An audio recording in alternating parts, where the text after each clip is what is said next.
तो जो प्रसंग चल रहा है उसी पर आते हैं। अब 21 ब्रह्मांड का स्वामी है ये ब्रह्म।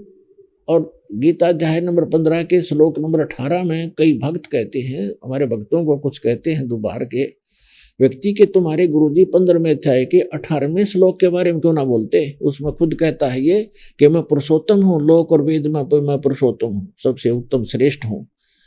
अब ये उसका डिफाइन आपको कर दिया, ये कैसे पुरुषोत्तम कहता अपने आप को। अब जो अक्षर पुरुष है ये 7 शंख ब्रह्मांड का स्वामी है। 7 शंख माने नील, पद्म, शंख, जैसे गणित की ये गिनती है, लाख, 10 लाख, करोड़, 10 करोड़, अरब, खरब, ऐसे फिर नील, पद्म, तो शंख ये लास्ट अंतिम गिनती है अपने भारतवर्ष की जो देवनागरी के अंदर। तो उसके 7 शंख ब्रह्मांड का वो स्वामी है, 7 शंख। और कितने ब्रह्मांड हैं? असंख्य। हमारे लिए अनगिन, लेकिन परमात्मा के लिए तो वो काउंटेबल है ही है, उसको तो सब पता है। तो ऐसे ऐसे ना जाने कितने ब्रह्मांड हैं, उन सब का मालिक है वो परम अक्षर ब्रह्म। और वो रहता है ऊपर सतलोक के अंदर शाश्वत स्थान में, और हम सभी और आप भी वहीं रहा करते थे। आप जी यहां आ गए अपने बालक बुद्धि से गलती करके। जितने भी चींटी से लेकर हाथी तक, रंग से लेकर राजा तक, देवता ब्रह्मा विष्णु महेश तक, दुर्गा और इस ज्योति निरंजन तक, हम सभी वहां रहा करते थे, सतलोक में रहा करते थे। आपके सभी मकान वहां खाली पड़े, महल। आपने यहां तो आप प्रत्येक प्राणी चाहता है कि बड़ी कोठी हो, जिसको भी जरा सी कोई पोस्ट मिल जाती है या जिसके पास कोई पैसे अपने पेट के निर्वाह से ज्यादा हो जाते हैं, तो उसकी वृत्ति क्या होती है? बढ़िया कोठी बनाऊं, चारों तरफ पार्क हो, आगे बाग बगीचे हो, उसमें झरने बह रहे हो, झूले डाल रखे हो। आपने देखा ये नकली सुख या ट्राई करते हैं बनाने की, कोई छोटा मोटा अच्छी पोस्ट हो, उसके कोठी में कि तो झूला लग रहा है, कि तो छोटे मोटे फुहारे लग रहे हैं, कोई पार्क बना रखा है। तो ये तो है नकली अस्थाई, कल मृत्यु हो जाए ये साथ नहीं चलेंगे। और सतलोक के अंदर बहुत लंबे चौड़े आपके प्रत्येक का अलग अलग दूर दूर स्थान है, अलग अलग बाग बगीचे हैं, हर तरफ सदा बाहर उसमें फल लगे रहते हैं, फुहारे छूट रहे होते हैं। हीरे पन्ने लालों के तो वहां पर पहाड़ हैं, जैसे यहाँ पत्थर के पहाड़ हैं।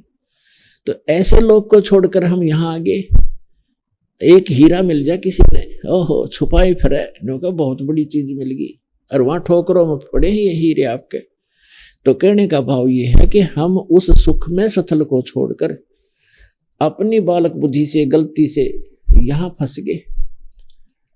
और यहां से निकालने का तरीका केवल वो समर्थ ही बताता है। ये काल भगवान हमें इस ज्ञान का पता नहीं लगने देता।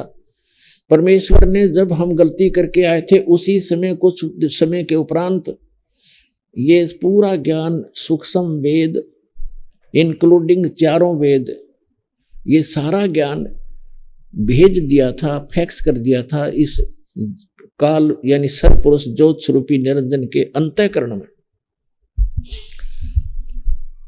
और इसने जब अपने आप, जैसे किसी को उल्टी गिरती है, उसके बस की बात नहीं रोक ले, जैसे छींक आती है तो छींकों को रोक नहीं सकता कोई। तो इसी प्रकार परमात्मा ने ऐसी व्यवस्था करके इसके शरीर में भेज दिया। कुछ समय के बाद इसने ऐसी छींक आई और एकदम ये 4 वेद बाहर आ गए, समुद्र के ऊपर गिर गए, एक सुंदर सुसज्जित ट्रे के ऊपर। इसने 4 वेद उठाए, एक ही वेद था ये, इसने उसको पढ़ा। फिर इसने देखा कि इसके अंदर उस परमात्मा की पूरी जानकारी है, उस सतलोक की जानकारी है, वहां की व्यवस्था की जानकारी है। और मेरे अंतर्गत जितने प्राणी हैं, इनको वो पता लग गया थे, सब भाग जाएंगे। और तेरे को श्राप लगा, इसको श्राप लगा है इसकी गलती से 1 लाख मानव शरीरधारी प्राणियों का नियत आहार करने का। तो इसको इस उद्देश्य से इसने उस सूक्ष्म वेद का वो पार्ट, वो अंग उसको निकाल दिया उसमें से, जिसमें उस लोक की जानकारी और उस भक्ति की विधि थी। वो थी भले ही कोड वर्ड्स में, तो इसने वो बिल्कुल जानकारी समाप्त कर दी। और वो वेद रख जरूर दिए, क्योंकि यहाँ के इसको भी चाहिए थे, इसके ऋषि मुनियों को इसमें जख मारने के लिए वो रख दिए, जिसमें कोई मोक्ष मार्ग नहीं है, ज्ञान अवश्य है इन चारों वेदों में। और मंत्र अपने अपने सत्र का छोड़ दिया, ओम मंत्र छोड़ दिया, बाकी खत्म कर दिया।